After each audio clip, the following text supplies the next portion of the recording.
Assalamualaikum warahmatullahi wabarakatuh. Kami dari kelompok 1, perkenalkan nama saya Kanaya Leander Santi dengan NIM 8020240107. Perkenalkan nama saya Fadil Irsadi dengan NIM 8020240205. Perkenalkan nama saya Mukhtar Hasan Lisan dengan NIM 8020240158. Perkenalkan nama saya Milan Dwi Yusra dengan NIM 8020220153. Perkenalkan nama saya Gio Najioki dengan NIM 80240208. Saya Milan Dwi Yusra akan menjelaskan tentang FCFS atau First Come First Serve. Selamat datang di pembahasan algoritma pertama, yaitu First Come First Serve atau FCFS. Ini adalah metode yang paling sederhana dan klasik. Filosofinya sangat mudah, siapa yang datang duluan dia yang dilayani sampai tuntas. Sifat algoritma ini adalah non-preemptive, artinya ketika CPU sedang sibuk mengerjakan suatu proses, dia tidak boleh diganggu atau dihentikan di tengah jalan oleh proses lain. Meskipun ada yang lebih penting, cara menentukan urutannya murni melihat waktu kedatangan berdasarkan data soal. Urutan antriannya adalah P3 datang detik 0, P5 di detik 1, P2 dan P4 di detik 2, P6 di detik 3, dan terakhir P1 di detik 4. Langkah 1, kita mulai simulasi dari detik 0. Saat ini, satu-satunya proses yang sudah hadir di sistem adalah P3, karena prosesor sedang menganggur. P3 langsung dipersilakan masuk untuk diproses. P3 memiliki tugas yang membutuhkan waktu 5 milidetik. Karena ini, FCFS, P3 akan memonopoli CPU dari awal hingga selesai. P3 selesai, tepat pada detik kelima. Sekarang mari kita hitung waktu tunggunya atau turnout time. Rumus RT waktu selesai kurang waktu datang. Jadi 5 dikurang 0 sama dengan 5 milidetik. P3 pun keluar dari sistem. Di detik kelima, CPU sudah kosong. Kita periksa antrian. Ternyata P5 yang datang di detik 1 sudah menunggu paling lama. P5 langsung diproses. P5 memiliki durasi pekerjaan 6 milidetik.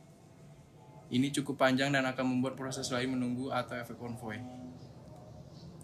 P5 berjalan terus-menerus dan baru selesai di detik ke-11. Mari hitung RT-nya. RT sama dengan selesai 11 kurang datang 1 sama dengan 10 milidetik. Waktu sekarang di detik ke-11. Di antrian ada P2 dan P4 yang datang bersamaan di detik 2. Sesuai urutan soal, kita kerjakan P4 dulu. P4 butuh waktu 3 milidetik dan langsung dijalankan.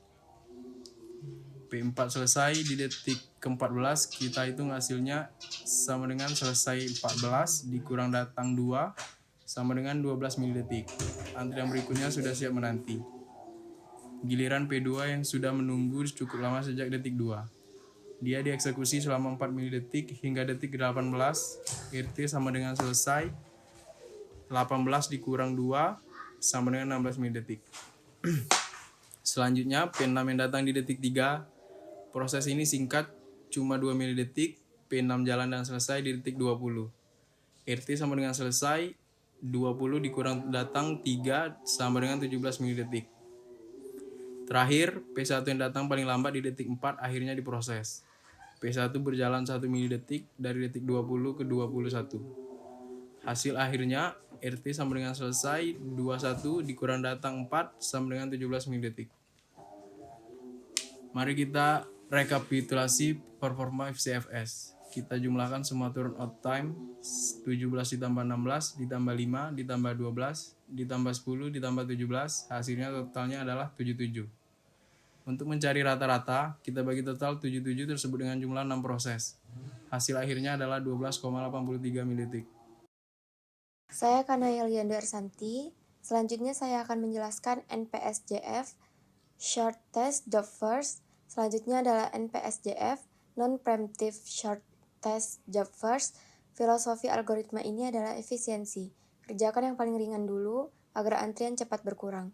Cara kerjanya, setiap kali CPU selesai mengerjakan satu tugas, sistem akan memindai seluruh antrian dan memilih proses mana yang punya burst time paling kecil.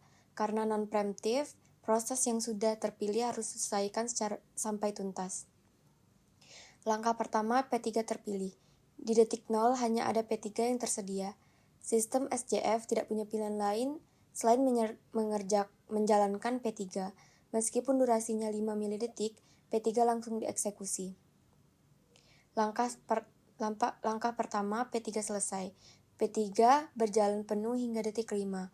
Saat P3 selesai, situasi berubah karena semua proses lain. P1, P2, P4, P5, dan P6 sudah datang dan berkumpul di antrian RT P3. Selesai di FT5 dikurang AT0 sama dengan 5 milidetik. Langkah kedua, seleksi P1.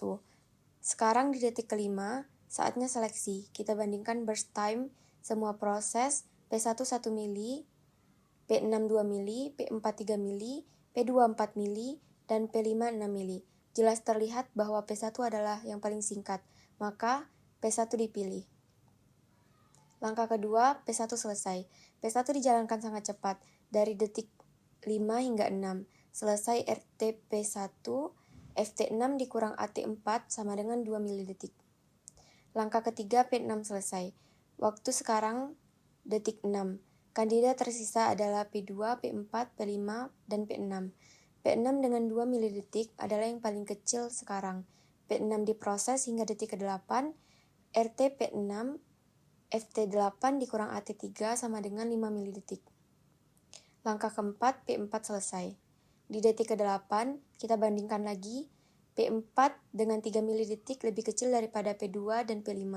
P4 dijalankan sampai detik ke-11. RT P4, FT11 dikurang AT2 sama dengan 9 milidetik. P5. Langkah 5. P2 selesai. Tersisa 2 proses besar, P2 dan P5. Karena P2 lebih ringan daripada P5, maka P2 dikerjakan duluan sampai detik 15. RT P2. FT15 dikurang AT2 sama dengan 13 milidetik. Langkah ke-6, P5 selesai. Terakhir adalah P5 yang paling berat dengan 6 milidetik. Dia dijalankan paling akhir dari detik 15 sampai 21. RT P5, FT21 dikurang AT1 sama dengan 20 milidetik. Rekapitulasi. Rekap NPSJF kita jumlahkan 2 ditambah 13, ditambah 5, ditambah 9, ditambah 20, ditambah 5. Hasil totalnya 54. Kemudian 54 dibagi 6 proses. Hasilnya 9 milidetik. Angka ini jauh lebih efisien dibandingkan FCFS. Perkenalkan, nama saya Giyuna Zioki. Saya akan menjelaskan tentang PSJF, Preventive SJF. Berikutnya, PSJF, Preventive SJF ini adalah versi yang lebih cerdas dan agresif dari SJF. Prinsipnya sama, kerjanya yang teringat dulu, tetapi dengan fitur tambahan yaitu instruksi. Cara kerjanya, setiap detik CPU akan mengecek apakah ada proses baru yang datang dengan sisa pekerjaan yang lebih sedikit daripada tugasku sekarang. Jika ya, proses lama dipotong dengan CPU beralih ke proses baru. Langkah pertama, P3 berjalan. P3 mulai detik 0 di detik 1 dan detik 2. Proses baru datang P5 dan P4, tetapi sisa waktu P3 saat itu masih lebih kecil atau sama dengan pendatang baru. Jadi P3 dan lanjut. P3 aman dan lanjut sampai selesai detik 5. RT P3 sama dengan selesai. 5 dikurang datang. 0 sama dengan 5 milidetik. Angka 2, P1 memotong. Kejadian penting di detik 5. P1 datang dengan beban kerja dengan sangat ringan, cuma 1 milidetik. Ini paling kecil mutlak. P1 langsung menyambar CPU dan selesai dengan detik ke-6. RT P1 sama dengan selesai 6 dan datang 4 sama dengan 2 milidetik. Langkah 3, P6 selesai. Selesai detik ke-6, tidak ada proses baru lagi. Kita kembali ke mode normal P6, paling kecil dengan 2 milidetik. P6 dalam sampai detik 8. RT P6 sama dengan selesai 8 kurang datangnya 3 sama dengan 5 milidetik. Langkah 4 P4 selesai. Selanjutnya giliran P4 3 milidetik. P4 dikerjakan mulus dari detik 8 hingga 11. RT P4 sama dengan selesai 11 kurang datang 2 sama dengan 2 milidetik. Langkah 5 P2 selesai. Di detik 11 kita pilih P2 karena lebih ringan dari P5. P2 jalan sampai detik 15. RT P2 sama dengan selesai 15 datang 2 sama dengan 13 milidetik. Langkah 6 P5 selesai. Terakhir P5 masuk untuk menyelesaikan sisa pekerjaannya. Di jalan sampai detik 21.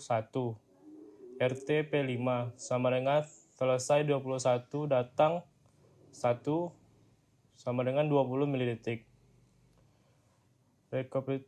Rekapitulasi TI dan TR. Rekap PSJF total 54, rata-rata 9 milidetik. Kebetulan hasil sama persis dengan NPJSP karena proses pertama P3 tidak terpotong di tengah jalan oleh kedatangan proses lain. Baik, saya Fardan Irsadi ingin menjelaskan HPRN, Highest Penalty Ratio Next. Selanjutnya, HPRN ini adalah algoritma penyeimbang. Tujuannya agar proses besar tidak menunggu selamanya, tapi proses kecil tetap dapat prioritas. Prioritas ditentukan oleh rumus rasio. Waktu tunggu ditambah burst time, dibagi burst time. Semakin lama menunggu, rasio makin besar, prioritas makin tinggi. Langkah pertama. Detik 0 sampai 5, P3 jalan sendirian karena belum ada saingan. RT sama dengan 5 milisecond. Setelah P3 selesai, baru kita mulai menghitung rasio untuk proses lain. Detik 5, kita hitung rasio di tabel tengah, RP, lalu P1 rasionya 2, P4 rasionya juga 2. Karena nilai sama, kita pilih P4 yang datang lebih awal.